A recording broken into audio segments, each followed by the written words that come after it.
Hello, this is Joe Peters with MomFit with Joe Peters. Welcome to the Spanglish World Network and the Her Network on Single TV channels 250 and 251. If you don't follow me yet, go to Instagram and follow me at Joe Unicorn Coach. I am Joe, your host and owner and founder of MomFit.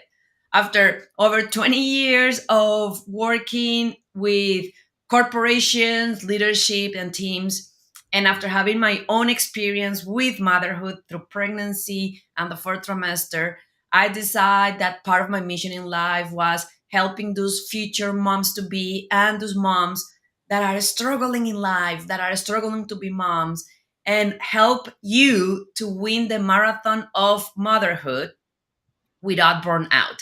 It's a pleasure for me every week to have experts around the world to come and talk to you and help you to put the pieces of the puzzle together. Because, Mama, guess what? It doesn't have to be hard. You just need experts like Megan, like me, as your support system, so that you can actually know what you're doing and have the hacks and the tips that are going to make your life easier and that you will be able to enjoy motherhood instead of letting the years fly past without any joy. So if you have any topic that you would like us to talk, please go to Instagram, Joe Unicorn Coach, DM me. I manage my social media personally. Just say, hey, Joe, I would like to talk about this topic. I need help in this topic. And I will find experts like Megan so we can bring you exactly what you need to fit into your needs. Today is a very special program. Megan was a previous guest. She's one of the few ones that is repeating, and today we're going to be working about one thing that is special to my heart because I am working with my toddler in that through my coaching parenting. And that is cooking with our kids is the biggest bang of our parenting buck. So, Megan, welcome back. Megan is an animal and natural lover. She has been serving parents and children professionally for over 16 years. She has her own preschool and served in early childhood intervention doing a speech therapy. She is currently a foster and bio mom, and she is certified in positive discipline and is a behavior and parenting coach serving parenting's life and online. One of the things that I love about Megan, if you start following her in her social, is Megan had a very open mind way to say, hey, let's go over the tantrum, let's go over the problem, let's gonna find how we can have happy moments still with boundaries. So Megan, welcome. Let's gonna start with your phrase. I love this phrase the first time that we were here. I love it now.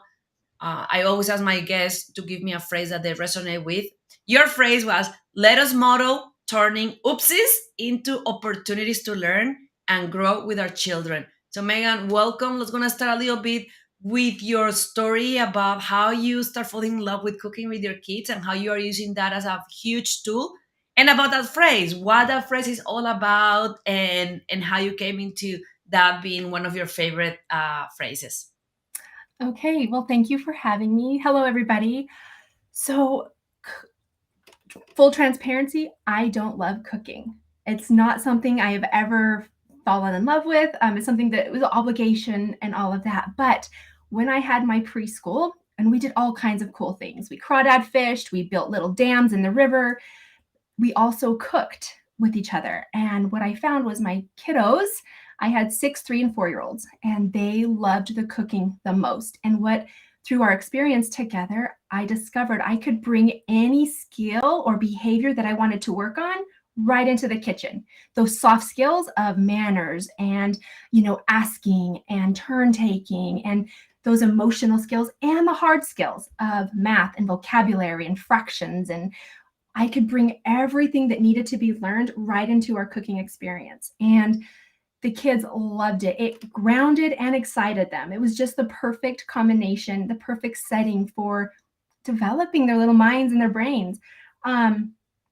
So definitely fell in love with it there. And then as a foster mom now, when I get a new kiddo, the first thing I do as soon as possible is invite them into the kitchen because for so many reasons, it's been a forbidden territory for them. They've never been trusted in the kitchen most of the time. And I can model making mistakes and being okay. These kiddos from hard places, a mistake that they make can completely undo them. They feel so much shame and they just wear it. And so when I drop an egg or when I do something, I can just model, oh, oops, no big deal.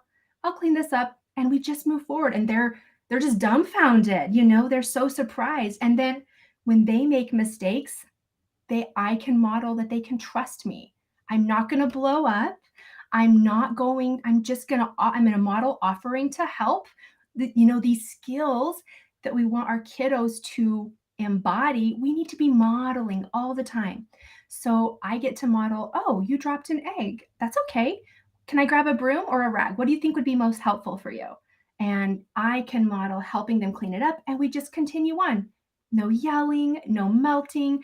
Um, and then with that intentional modeling, of course, is so beautiful, but it develops their confidence, their competence. It develops their autonomy that they can create things and I will try them. They can trust me. So it's just such a beautiful setting to really, again, practice all those soft skills, all those hard skills, and the emotional skills, and just really developing that bond and connection, which is the foundation of everything. You're muted. I love that. And one of the things that I love about that, the cooking experience is also giving that empowering thing that they can transform and make something good, something delicious, something nice. So that feeling of empowering. Megan, one question that I have, because a lot of moms, and this is one thing that I want your expertise, a lot of moms, unfortunately, because they are just joining us and are just learning from experts like me and you, are depleted, are tired. So they are like, oh, it's going to be a mess. I'm going to have to clean a lot more. I'm going to make it faster if I do it alone. So they are afraid of going into the kitchen with their kids. So how early or how long they need to wait until they start doing that? And I'm asking you because I started doing it with my baby when he was like a year. As soon as he could get into the kitchen tower, he will. And then I get into that trap of, oh, it's spilling, it's taking longer, I need to go to work. So thinking productivity, I was like, it's easier if I do my breakfast alone fast. But then through coaching the last couple of weeks, they were like, that is part of the time that you enjoy with him. That is one of the things that you enjoy with him. So why you don't start doing it? And I started doing it a couple of weeks ago. And now that I'm aware of everything that you teach and that I'm doing, I'm enjoying it even more. So I want you to give us a little bit of insight into that. When is a right age, or if it's a right or wrong age, and how moms can balance that fear of is going to end being more work for me. And therefore, I'm going to avoid it because I'm already full, my plate is already full, versus how we can still enjoy some of those things and have that bond in the kitchen. Great questions. Okay, so if we want to think of our goal with our kiddos, and it's just connecting. So if we're busy at the stove, we can say, hey, would you break this broccoli? And they can just break broccoli in a bowl and be done. We can invite them in for 1 minute to do one tiny task. We can load them up. We can highlight their goodness. Like, wow, you're having really calm hands. I noticed you're just staying on the stool and you're not getting off and running everywhere. So we don't have to invite them for the whole time. We can just invite them to do one tiny thing, and that's enough. We have made a solid connection and we've highlighted their goodness. The other thing that you mentioned is our kiddos want to be next to us. They want to be in the kitchen with us because this is this magical forbidden place.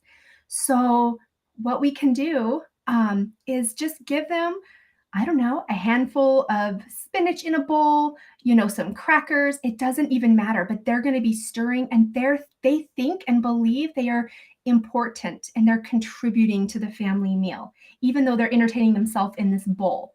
And it actually keeps them off the ground below your feet, wanting you when they're just next to you or, close-ish, stirring random food in a bowl if it's not something that you can really have them help you with. A couple of macaronis. My sister, her little one is almost 2, and she sent a picture, and the little one was stirring half a sandwich, some spinach, and some nuts in a bowl. And it's, excuse me, and it's just meeting that end goal of connection and being together and practicing these skills of contributing and, the physical skills, the motor skills of your core, the balance, the holding the bowl, the hand-eye coordination. So my little niece was developing all these skills, stirring half a sandwich, a handful of nuts, excuse me, and some spinach. And the little one thought it was so amazing. And the other great thing, the reason that's so important is because little kids, when they're in the kitchen, they are seeing that green foods are safe. And she's tasting things. She's developing her palate. No sugar, no processed food was in that bowl. And so I guess the bread, but so they're understanding that food is safe. And the adult wasn't pressuring the little one to eat anything, but she was tasting it. She was developing this safety and comfort with foods of all colors, of all textures, of all smells. So I just shared 3 really important ways or reasons to get, kiddos in the kitchen. And I hope that answered the question of the pressure. 1 minute is all that it really takes to make that deep connection. It can be anything. It doesn't have to be actually helping with the meal. And developing that food competency, expanding the palate so we don't have such picky kids at the end. Did that help? I love what you're saying, and I love how simple you make it because, especially for moms that are tired and depleted, it's very easy to go into that all or nothing. So it's I either don't let them get in the kitchen because it's going to be a mess, or I have to let them handle everything, and then it's going to be the kitchen. I love your example of the broccoli, and hey, get this broccoli, put it in pieces. Still is cooking with you, still is being part of it, and probably the mess is going to be a lot less than if he's doing eggs or if he's doing milk. So I love that we never have to go to the extremes. We can find that middle that work for us. And I also love what you are saying about expanding the palate because I'm a big fan of keeping as long as possible our children away from some of those super addictive substances like refined sugar. And one of the ways to do it is doing it like that because there are studies that show that whenever we do something, we feel proud about it. Therefore, the likelihood of them to eat it is going to be a lot bigger. If I just give them a spinach waffle, they may just see, oh, that's green. That doesn't, I don't know how that looks like. I don't want it. But if they are cutting the spinach, if they are helping with this, then they have also that pride of, I did this with mommy, I did this with daddy, and then will be more likely to eat it. Now, um, one of the things that I would love to talk with you, and you have some um, insights here, is how you make it a routine. So, how are some of those tips that allow you to make it a routine where it's part of? Because I know this because I follow you.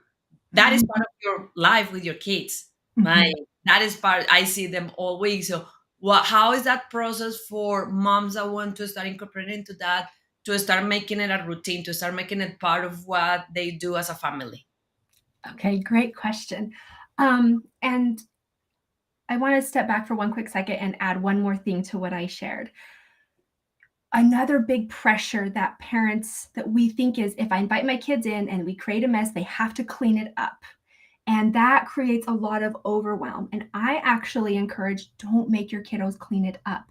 Invite them to clean up one thing if that's where their level is, because you've had this beautiful bonding moment and now they're going to be forced to clean up and it's going to kind of undo everything that was done. And, we have in my program, we have a cooking show and we've already been together 30 minutes. When we invite our kiddos into the kitchen, we've already been together side by side in each other's bubbles for an extended period of time. And to ask them to clean up all of the mess, they're going to be overwhelmed. It's not going to end well. So, especially, young kids, they don't want to clean. It's never been a positive experience, likely. So, it's going to undo all the beauty, all the beautifulness that was just created. So, I invite wherever your child is, ask them to clean up one thing, next time, two things. And it's in delight. They're going to feel good that cleaning up is just as amazing as doing. So that should release a lot of the pressure. We don't have to make our kiddos clean it up because that's where a lot of the meltdowns happen. So just wanted to share that. And so, how do I make this a part of our routine?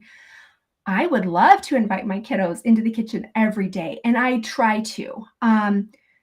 But once a week is good enough. Truly, it really is. On the weekend when I have more time and space. And the cool thing is, my daughter, she just turned 10 last week, but she creates all her own meals. She creates her own breakfasts, her own lunches, and we usually create the family dinner together once a week, and that's how that rolls. But um, yeah, once a week is, when your mindset, you got to have a poopy mindset. I developed that term and I'll share what that is. And it just helps us really get into the right space to invite our kiddos in. So, poopy, what is it? The first P is patient. We have to decide that we can be patient because what's our end goal? It's not the dish, it's connection, it's communication, it's cooperation. So that's that first P, patience. The two O's in the middle is oopsies into opportunities. Again, that phrase coming in, we have to want to see those messes as, yes, this now I get to model how to clean up an egg, grace through making a mistake, all these amazing things that we would like our kids these skills that we would like them to just have. But, when a kiddo drops an egg and we say, okay, clean it up, and they just smear it all over, they've never been taught, oh, you have to clean it like this, very specifically. We get to do that. We get to intentionally be in that poopy mindset of, oh, great, I can model how to pick up an egg. And then the other P is playful. Can we be a little playful? That's where our kids can listen to us most, is in that playful state.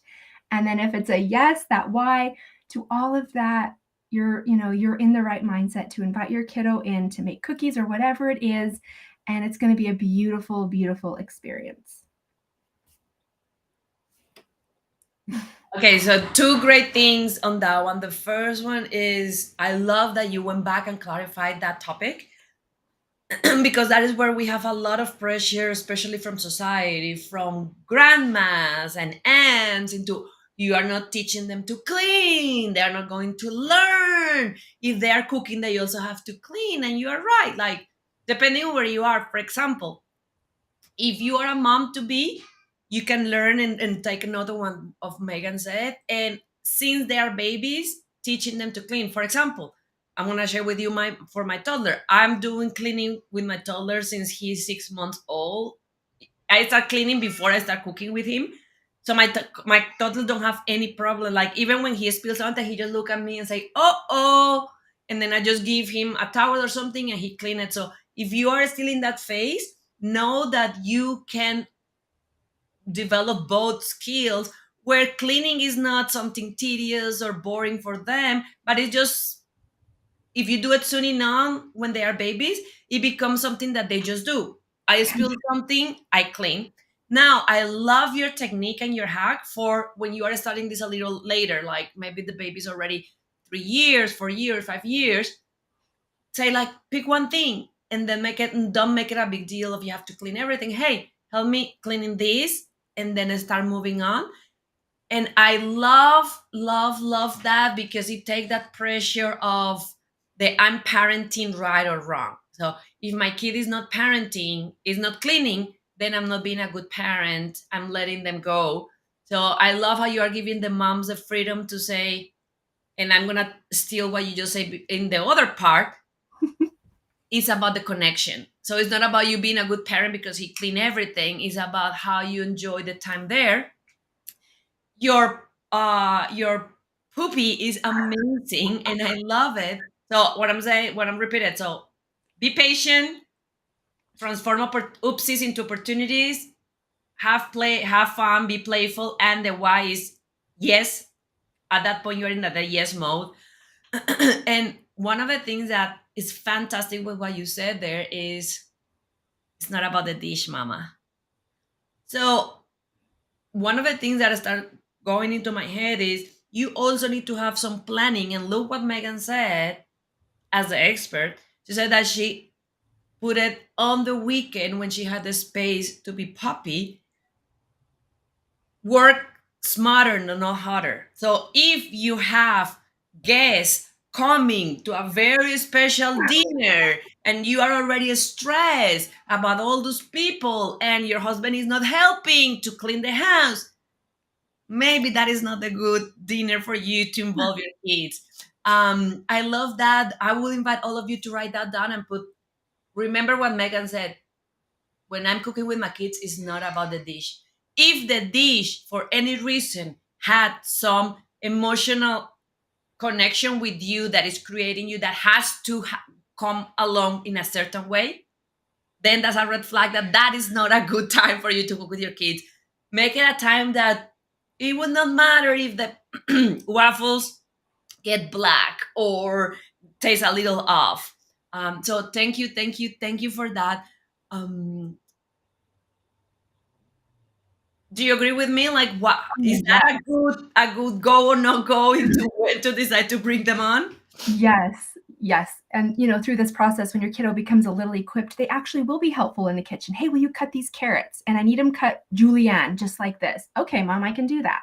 They can help when they have those skills. Trust in themselves and trust in you. When that trust is there, they can do that, but it's got to be built up over time. Now, one other thing that is fascinating, because this is a misconception that we have, and through positive discipline and to the safety circle with our kids, I'm also learning that, and that is, I love how you said about mistakes don't define us or defeat us, and then how we can stay connected with our kids even through direction and correction. So it's going to talk a little bit about how we handle those mistakes and how we use them, those oopsies, in the kitchen to grow their self-esteem, to know that they don't define them or defeat them, and also to practice that we can direct and correct without separating, without creating the division, with still having that connection. Okay, I love these questions. What just popped into my mind that I would love to share is we actually learn best when we make mistakes. We learn best. And so when my daughter's cooking, I don't remind her, hey, that temperature on the griddle is a little high. Do you want to turn that down? No. I let that be at 500 degrees and I'm going to let those pancakes burn, baby, burn. I that way I can come side by side with her in that moment when she's like, "Oh my gosh, look what's happening." I'm like, "Oh wow, what is happening? Let's look at this together." And then she can tell me, the temperature is way too high. Oh, I see that. And she can fix it. And I am right there by her. And so we are enhancing our connection. She can make mistakes in grace.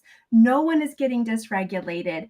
But if I were to, first of all, shame her for having that temperature too high, or if I just secretly turned it down without her noticing, nothing would be learned. She's going to have that temperature way too high next time. So I love those mistakes.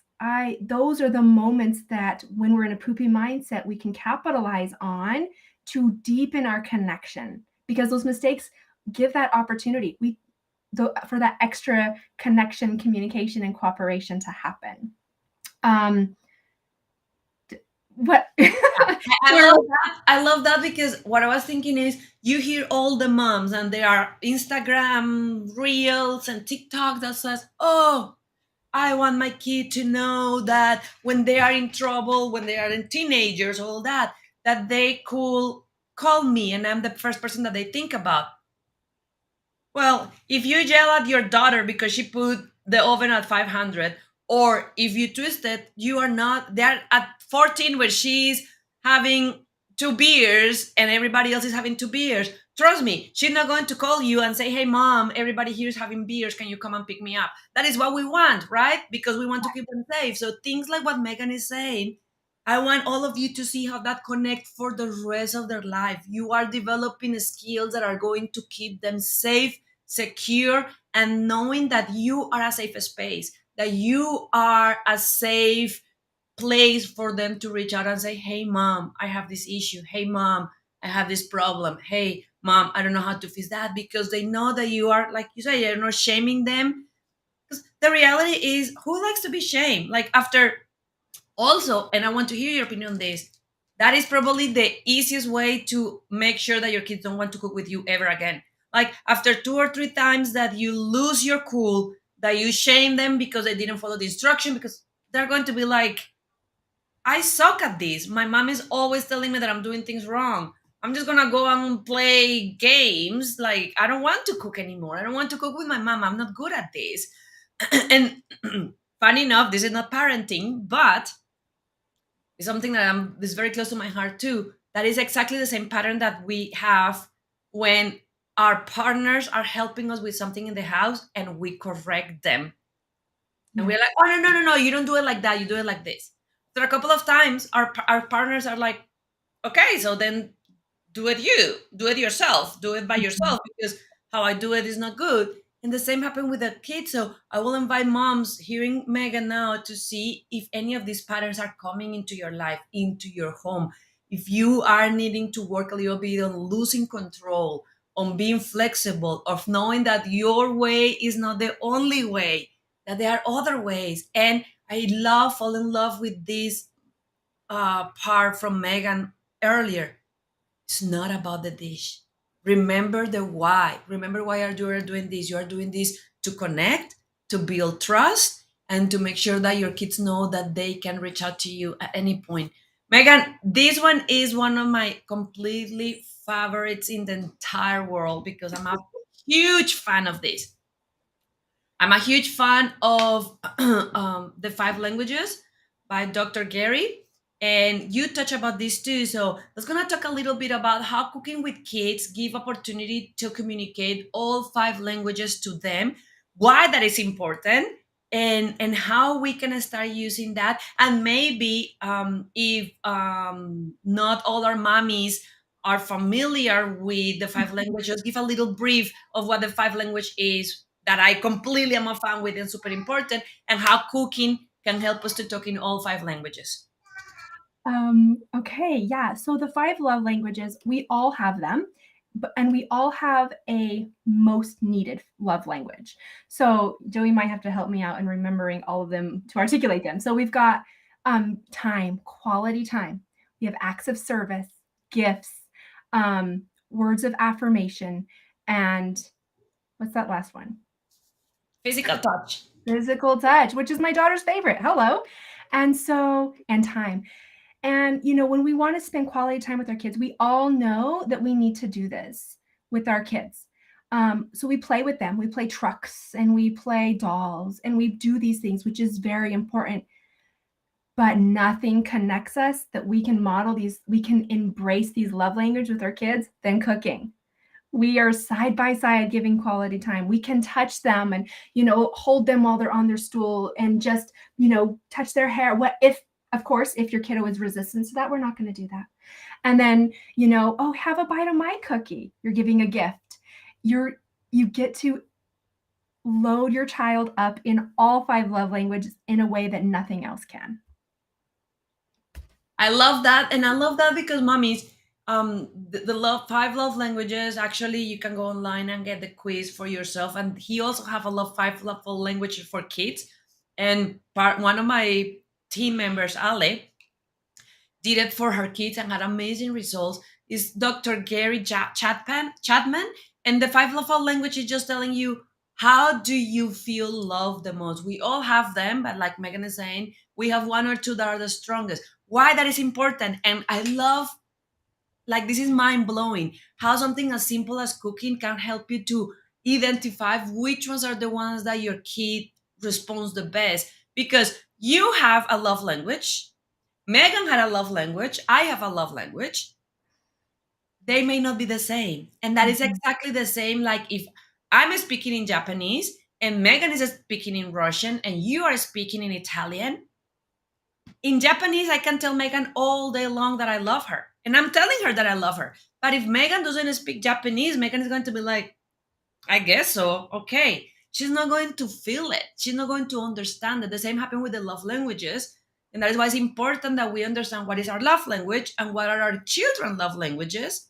And I never thought about this, and it's genius, Megan, because you are able to explore all five of them and observe. Huh?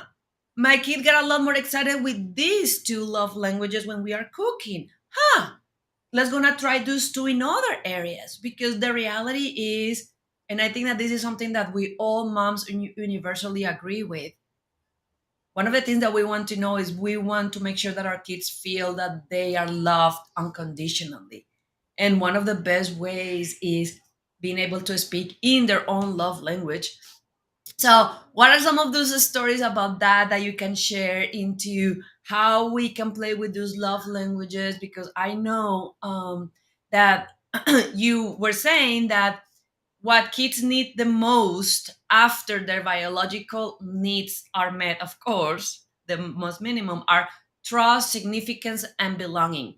So, how we can mix those with the five languages and how trust, significance, and belonging can be there. And this is very close to my heart because, especially, significance is very important, especially for daughters and females, because I am a recovery for that. I spent hundreds of thousands of dollars working on that belief of not being worthy, of that my significance was not there because I never had that modeling at home that showed me that my significance was important, that I was significant, that I was worthy to be there. So it's gonna be talking about that trust, significance, and accept trust, significance, and where are it? Trust, significance, and belonging. How we can work on those three through cooking and through the five languages. Okay. So at the foundation of being human, we have to have a sense of significance and belonging. We have to know that we matter to the people around us. We have to know that they want to hear our voice. Without that, we don't want to behave. We don't care what they think. We don't care what they want. And so, if we want better cooperation with our kiddos, we want them to listen to us and cooperate with us. They have to know that they matter to us in profound ways, not just on the surface level, that we trust them, that their voice matters. And we let them know that when we don't blow up and when we invite their voice, we're giving them choices. And we're inviting them to be side by side with us, contributing to the family. That's how they get a sense of belonging. And so when they're making that dish with you, and then you can serve it to the family, and everyone says, "Thank you, this was amazing," or "This was great." They light up, and they know, wow, I belong here. What I do matters, and it contributes positively to everybody. And this is a behavior I want to repeat in the future because this feels amazing. So that's how we can ensure, or that cooking with our kiddos is one way we can ensure that feel a sense of significance and belonging, and that we trust them and they can trust us. And that they can trust themselves. And so that three-part equation is so essential. Um, when our kiddos ask us for something, we need to say, this is just a little sidestep, but when they ask us for something, we need to say yes as often as possible. And we can help them negotiate in a way where we can hold our boundary and also say yes to any element that we can. Because when we are always saying no, no, no, they lose trust in themselves, that they can't ask for what they need, what they want, because they're always being told no anyways. So again, when we say no too often, we are depleting their significance, their their trust in themselves, their trust in us, our trust in them, and that sense of belonging. Um, so again, we're going to say no lots. Don't even worry about saying no too much, but there's lots of times where we can find a yes within what they're asking to build that trust. Um, you asked how, we can, I would say, when you're thinking about the five love languages, find your own first, because if you are always told no, maybe you don't ask for things that you need and want often enough. So find your love language first. If you have a significant other, find theirs, talk about it. How can you ensure that each other is meeting their own and each other's? Um, and then after that, yeah, I would say, when you invite your kiddos in, pick one of the five each time and see, like Joe mentioned, see which one lights your child up the most. Um, and again, you can hit all five of them every single time, but maybe just focus on one just to get that data, and just see what your kiddo really, how they resonate with that.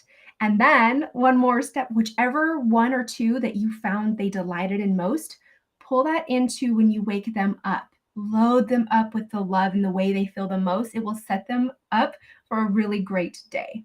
We have something that I teach, an amazing morning routine so that your kiddos can get off on the right foot. Um, you mentioned, Joe, um, your own past trauma, your own a little bit, and how that impacts now and how you're working on things and spending hundreds of thousands of dollars. And oh, yes, it's expensive. Me too. So, what I have come to understand and see is when we have resistance to cooking with our kids, where did that come from?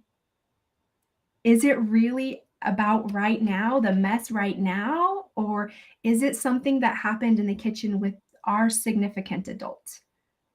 And so um, I invite everybody, all of us, to go back and get support in going back, because it can be a hard thing to do, but go back and see what happened, why it happened, so that you don't carry those patterns and those triggers forward with your kids. This is how we break cycles. This is how we rebuild our family legacy. And talking about that, let's gonna talk about two topics there. And one is how the generations are evolving, right? Like I still remember my grandma in Colombia, like taking everybody out of the kitchen. She didn't want anybody in the kitchen, not her kids, not or us, the grandkids. I think that every now and then she let one of us to sit down in a little stool, wood stool, to just stay there watching her and smelling all the things that she was cooking. But I love how you are saying, start thinking about what are your memories and see what is coming up for you. But then one that is very important, and I think that you have a lot of insight. Before that, I love what you were saying about the no, to also remind moms, and again, our audience are moms to be. If you're a mom to be, or if you're a mom of a newborn, I want you to start being conscious that the average baby hears no 400 times per day. That is ridiculous. And why you need to know that? Because if you know that, you are going to make a conscious effort to be outside the average. Like, do I tell E no? Yeah. As much as we have an emotion game that match face and animal faces emotions, and there is a face of you can see that the big wolf is scolding the kid, and then he sees that and says, "Daddy, no, Daddy, no." So he knows that that is when it's no. But I love how you are saying inviting, and this is another golden nut that I want all of you to write down is for every no that you are saying, how many yeses you are saying. And sometimes instead of saying no, how you can say yes instead to something else to redirect. So your kids are not all the time hearing no, no, no, no, no. Like that is how we don't have strong self-esteem and confidence. Like if I grow up almost like if I was in glass, a bubble that everything is no, then how we are going to expect that teenager to be able to be confident and face up bullies and shine. So thank you so much for that nugget. Now, with what you were saying, this is the other topic that is challenging: cooking without paying attention to gender. And this is one that goes into those old generations of boys don't belong to the kitchen or girls belong to the kitchen, so I'm gonna cook with my girls, but my boys cooking, no, they need to be playing with trucks. And then how we can go into removing those stereotypes of gender, of what activities are gender specific, going back into the cleaning as well. So how we can cut ourselves if we had any of that pattern with our parents or grandparents, that majority of us did. Because if we are in this age, like if you are older than 30, your parents had those stereotypes 99% sure of what is girls, what is boys, what are the things that the girls do, what are the things that boys don't do. I will say that even in Goodyear, one time we had a boss that says that he didn't like females in leadership because females belong to the kitchen and the laundry room. And this was in 2010.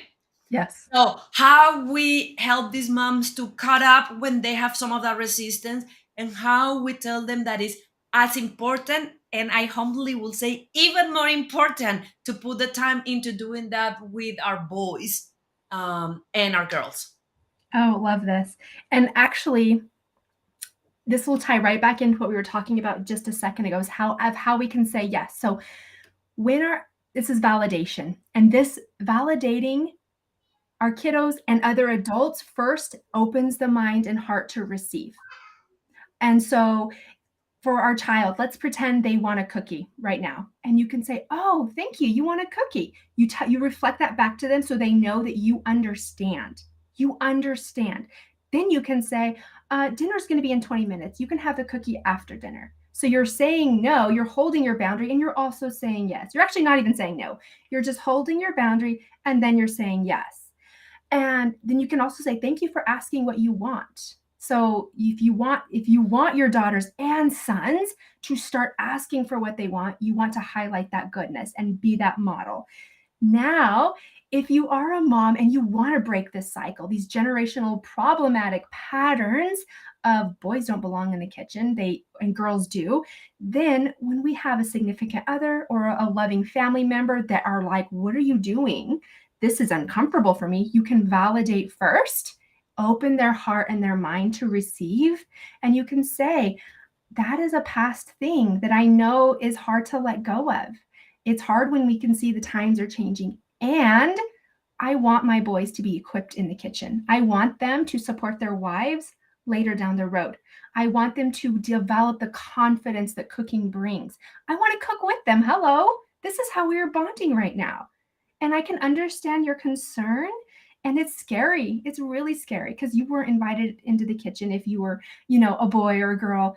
And time changing things is scary. And I can appreciate where you're coming from. And I'd also like you to understand where I'm trying to go. I never hear somebody saying this like that, because especially if you're trying to be a good parent, you may, and you are going into watching this show and things like this, you are into that positive parenting, modeling, all that, and you hear a lot validate, validate, validate. One thing that blew my mind today that I never hear anybody else saying was, you say validate to open their heart to receive. Like I had goosebumps. Like how powerful is that we understand that when we are validating our children and our partner, we are validating them to say, to give them the confidence of speaking up, but also with that, we are opening their heart so that they are open to receive and we can construct together. So thank you so much. That was a huge, huge, huge breakthrough for me. Now, Megan,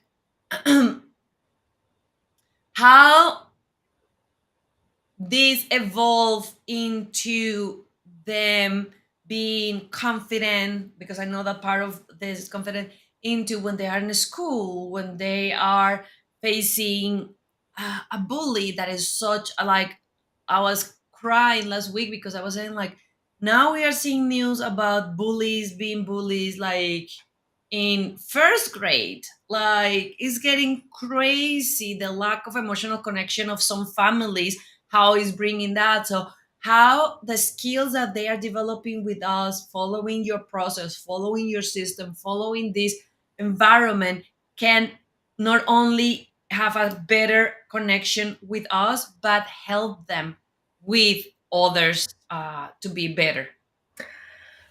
Okay, I'm going to say something that might be hard to hear. So I want everyone to open their minds and their hearts. And I know this comes from our past, but, and many of us are bullies to our own kids. We are not kind enough. We are stressed. We really, really are maxed out. We are stressed. But if someone talked to us the way we talk to our kids a lot of the time, if someone touched our bodies the way we touch our children's bodies a lot of the time, so we are modeling that bully behavior right in our own home without even recognizing it. So that's step one. It always starts in the home. Next, we want our kiddos to have confidence. Like you just said, we need to let our kiddos show displeasure in what we are doing. If they don't like the food we cook and they say, I don't like this, do we punish them? Do we shame them for telling us something they don't like? We always want to be thinking of the unintended consequence of our actions because it makes an impact. So if we don't like a behavior they're doing, how can we change it without saying no? So, if something that I have taught is, and my children use, if my children don't like something I have prepared, they know to say, I don't prefer this at this time. I'm like, oh, thank you for letting me know. They're not saying, I don't like this, and it just helps them be open to trying it next time. And it's just a softer way of saying, this isn't going to work for me now. So we can change their behavior to be more appropriate, but we're also not telling them, don't say that, eat it anyways. Because that is telling them when your friends are saying, doing stuff, you don't have a right to tell them you don't like it. We have to build these patterns in them and this confidence in them while they're young. So we want them to be able to tell us no. And I know that's really, really hard. And we can say, oh, thank you for telling me that you don't want that. You can say, no, thank you, mommy. So you can change their behavior to be more respectful and appropriate, but you're allowing them to express their feelings. It's very interesting that our child is small, we go into a room and our child's kind of, huddled next to us and we're like, what are you doing? Everyone else is playing, go. And then when they're teenagers, we're like, don't do what everyone else is doing, come. We're giving these very conflicting messages. So we want to validate and make sure that we're practicing patterns and behaviors that we want them to have later. I love that. This has been an amazing episode, Megan. You are full of wisdom and love. Thank you so much. We have a lot of mommies that are falling in love with you. So please, briefly before we end the show, tell us how they can reach out to you, how they can connect. I know that you have some Facebook groups. I'm being in one of them. So how they can connect with you. Thank you. Yep. Meagan Duncan is my name, and my group is Connected Kids Thrive. You can find me online and in Facebook. Connected Kids Thrive Community is my parenting group. We practice respectful, equipped, intentional, invested parenting to just come alongside our children, teach them the things we want to teach them in love and grace and kindness and firmness. And so, if you're interested in more, we're actually running a challenge right now about building your family team meeting and how essential that is to making sure that our kiddos feel heard, are a part of the problem solving process. And so, yeah, if you're interested in any of that, follow me, join me. And yeah, Joe, you've been so amazing. I appreciate you giving me the opportunity to talk here. And I love the work that we're doing. We're changing the world, and every mom listening is changing the world. Yeah.